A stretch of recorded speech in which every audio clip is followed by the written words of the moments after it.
Halo kawan-kawan pemirsa setia Evarina TV. Berjumpa lagi bersama Ucok. Senang sekali Ucok masih bisa menyapa kawan-kawan semua. Ucok akan mengajak kawan-kawan untuk belajar, bermain, dan berpetualang. Pasti bakalan seru lah kegiatan kita hari ini. Kawan-kawan, kegiatan Ucok hari ini berada di Desa Pematang Johar, Kabupaten Deli Serdang, Sumatera Utara. Ucok mau mengajak kawan-kawan ke tempat pembuatan tempe nih weh.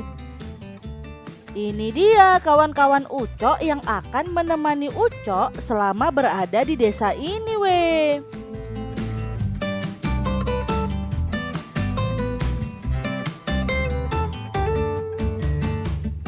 Ayolah, kalau gitu langsung aja kita ke lokasi yang pertama kawan.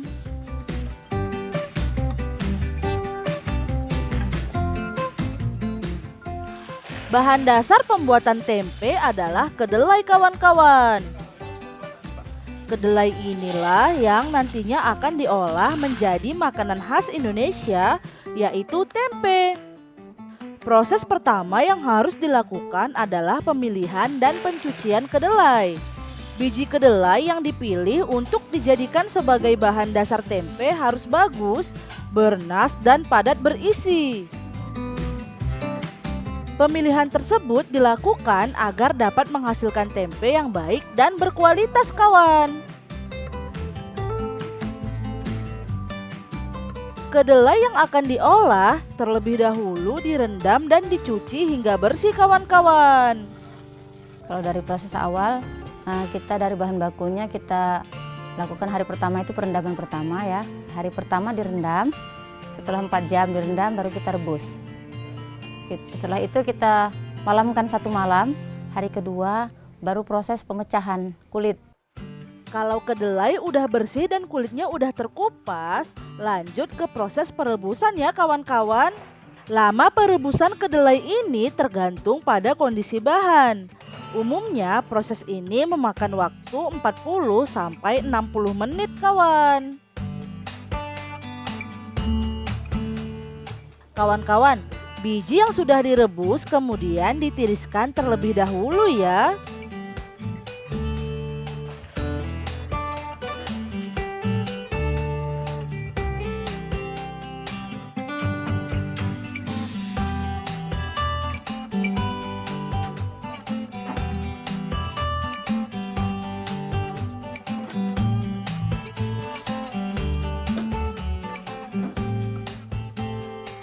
Lanjut ke proses berikutnya kawan-kawan.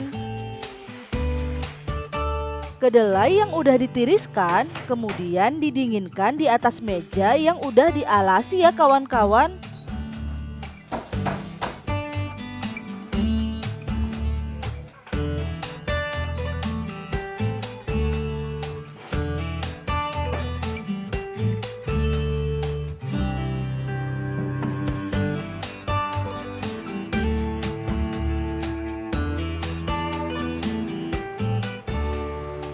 Kalau kedelai udah dingin, langsung ditaburkan ragi ya kawan.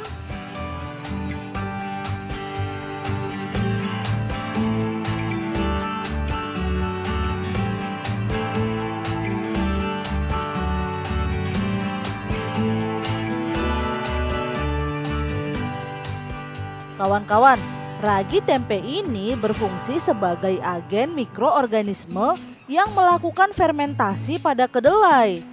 Ragi juga membentuk tempe dengan benang-benang miselium yang terjalin menyelingkupi kedelai.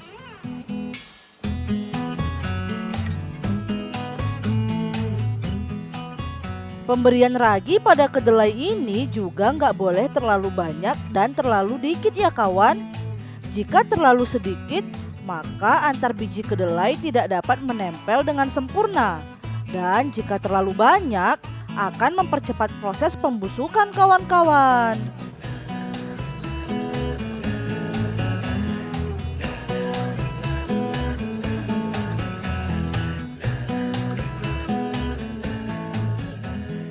Kawan, kalau kedelai udah dicampur dengan ragi, Kemudian langsung dikemas ya.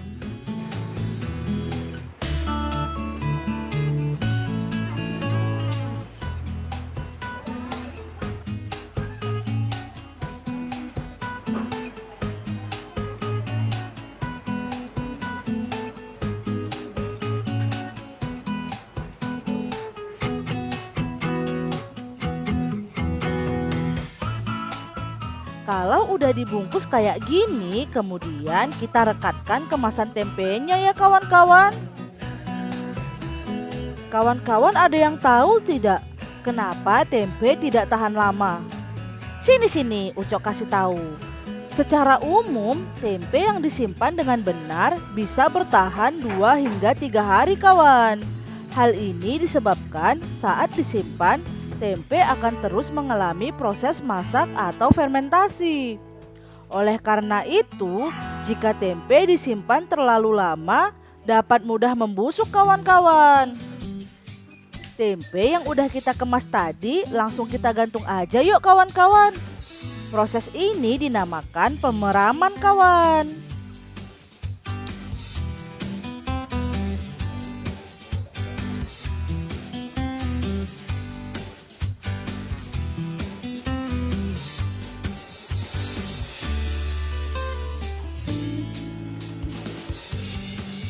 Kawan-kawan jangan kemana-mana dulu ya. Setelah ini Ucok masih akan kembali. Jadi tetap bersama Ucok ya.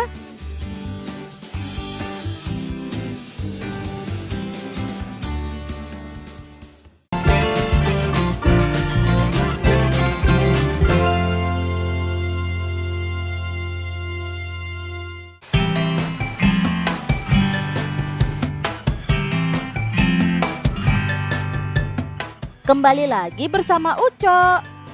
Ucok mau kasih tahu sama kawan-kawan manfaat tempe untuk tubuh kita nih weh.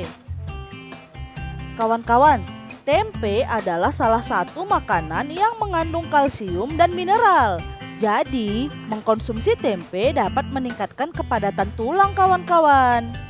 Penyakit tulang seperti pengeroposan tulang atau osteoporosis pasti bisa dicegah kawan. Oleh karena itu, nggak perlu ragu lagi lah untuk mengkonsumsi tempe yang kaya kalsium ini kawan-kawan.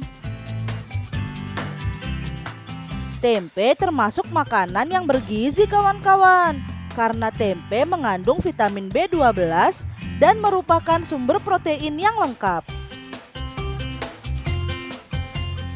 Memiliki manfaat yang banyak dan juga kandungan yang baik untuk tubuh. Ternyata terlalu banyak mengkonsumsi tempe juga nggak baik ya kawan-kawan. Memakan tempe secara berlebihan bisa mengundang penyakit yang tidak baik untuk tubuh. Salah satu penyakitnya adalah gangguan tiroid, alergi, dan gangguan reproduksi. Segala sesuatu yang berlebihan itu memang nggak baik ya kawan-kawan. Oh iya kawan-kawan, pemilik usaha tempe ini adalah Ibu Aulia.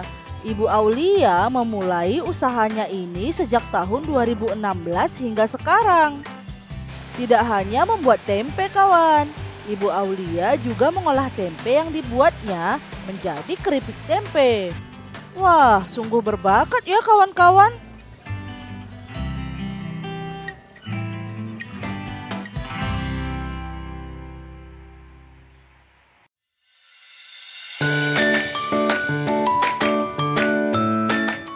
Ini dia tempe yang sudah siap untuk dipasarkan kawan-kawan. Cemana? Seru ya belajar tentang bagaimana membuat tempe ini. Setelah ini kawan Ucok mau kemana ya? Yuklah ikuti Ucok terus weh.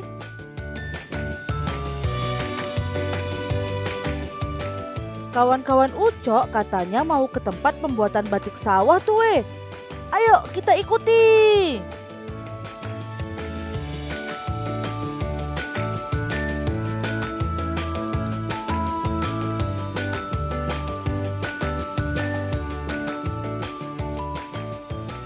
Nah, ini dia rumah pembuatan batik sawahnya. Kebetulan kali tuh ada yang lagi buat. Ayo kita lihat kawan-kawan.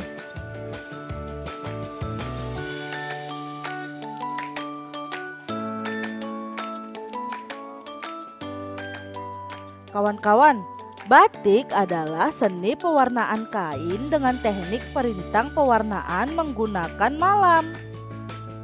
Batik merupakan salah satu bentuk seni kuno yang populer di Indonesia. Kain batik bahkan menjadi kain tradisional asal Indonesia yang telah mendunia dan diakui oleh banyak negara. Sejak industrialisasi dan globalisasi, sudah muncul batik jenis baru yang disebut batik cap dan batik cetak. Sedangkan batik tradisional disebut dengan teknik tulisan tangan kawan-kawan. Kayak yang lagi kita lihat ini. Proses ini masih menggunakan proses tradisional weh.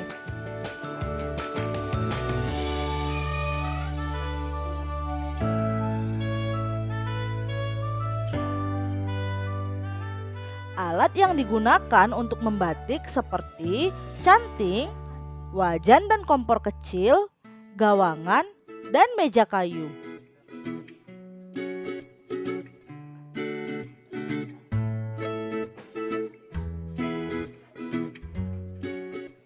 Proses pembuatan batik ini cukup rumit dan harus teliti ya kawan-kawan.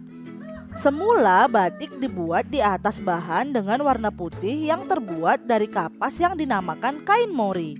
Namun semakin majunya zaman, batik dibuat di atas bahan lain seperti sutra, polyester, rayon, dan bahan lainnya. Kalau kain yang kita pakai saat ini adalah kain sutra ya kawan-kawan. Proses pertama adalah membuat pola kawan. Cara membuat pola adalah dengan menggambarnya di atas meja gambar yang telah diberi pola dan lampu.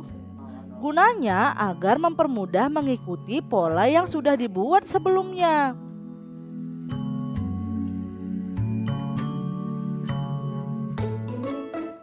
Kemudian, proses selanjutnya adalah memanaskan lilin. Lilin untuk membuat batik biasanya berbentuk balok kawan. Lilin inilah yang kemudian dimasak di atas wajan kecil hingga menjadi cair. Kalau lilin udah mencair, saatnya melukis pola dengan cara memasukkan lilin ke dalam canting. Lalu mulai membatik dengan mengikuti pola yang sudah dibuat.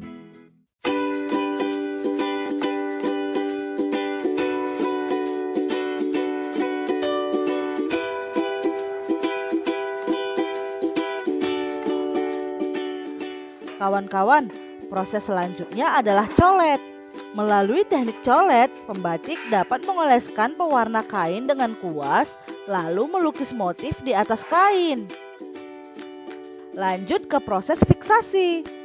Fiksasi adalah proses mengunci dan memperkuat warna pada kain.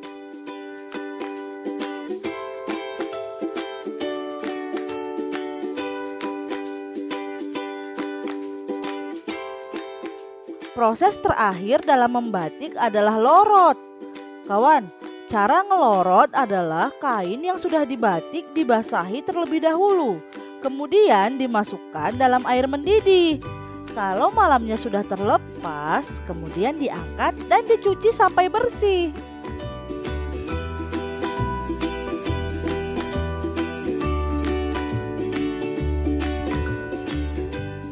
Oh iya kawan, jenis batik yang dibuat di sini adalah jenis batik sawah. Biasanya motif sawah ini digambarkan seperti padi dan orang yang sedang bertani. Ini dia motif batik sawah yang Ucok bilang weh.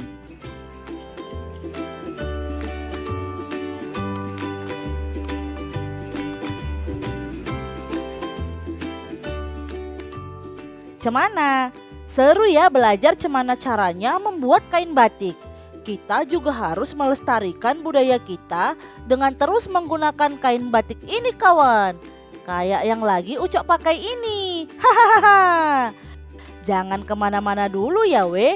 Setelah ini, Ucok masih akan kembali dengan kegiatan yang gak kalah serunya. Tetap bersama Ucok.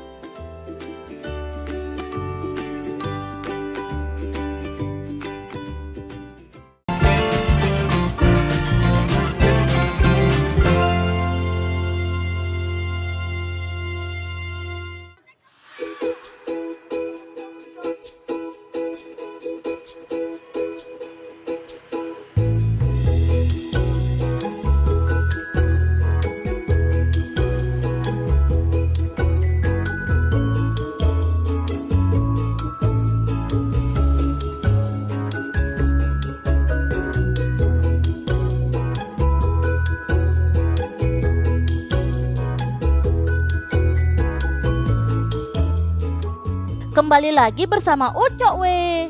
Di kegiatan terakhir ini, kawan-kawan ada yang tahu nggak Ucok mau ngapain? Pasti nggak ada yang tahu kan? Hahaha. Ucok mau ngajak kawan-kawan Ucok bermain nih we. Saat ini Ucok udah ada di wisata sawah Pematang Johar. Kira-kira mau main apa ya Ucok sama kawan-kawan Ucok? Ayo langsung aja kita main.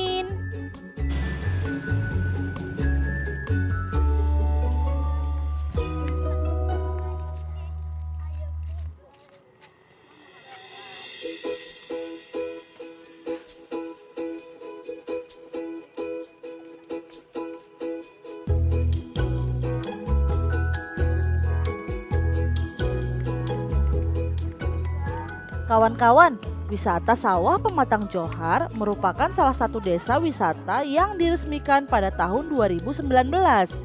Objek wisata ini langsung menjadi destinasi yang populer loh. Tempatnya yang khas pedesaan memang sangat cocok untuk liburan keluarga kawan-kawan. Tapi sayangnya pas Ucok datang ke sini, padinya udah dipanen semua. Hahaha.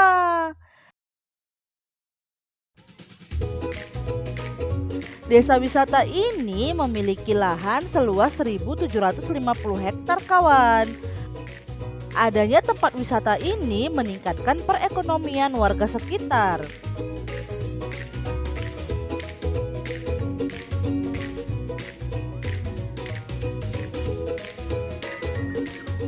Kawan-kawan, wisata sawah ini juga disebut sebagai objek wisata berbasis edukasi untuk pembelajaran kepada generasi bangsa loh. Kalau gitu, ayolah langsung main-main kita.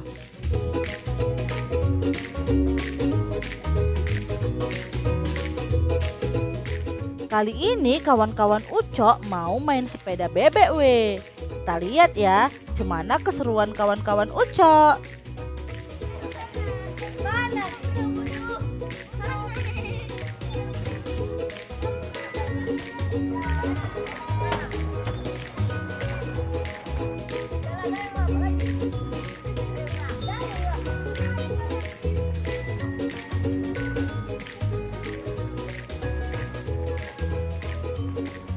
Cara bermain sepeda bebek ini nggak susah we. Sama seperti kita bermain sepeda. Cukup menggoes sepeda dengan kedua kaki dan mengarahkan sepedanya ke arah yang kita inginkan.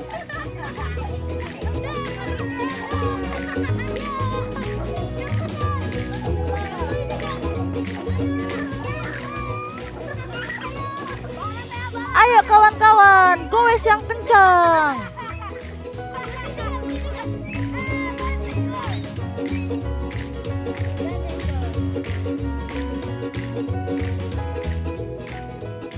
Udah capek main-main, saatnya kita menikmati indahnya wisata sawah di sore hari ya kawan-kawan.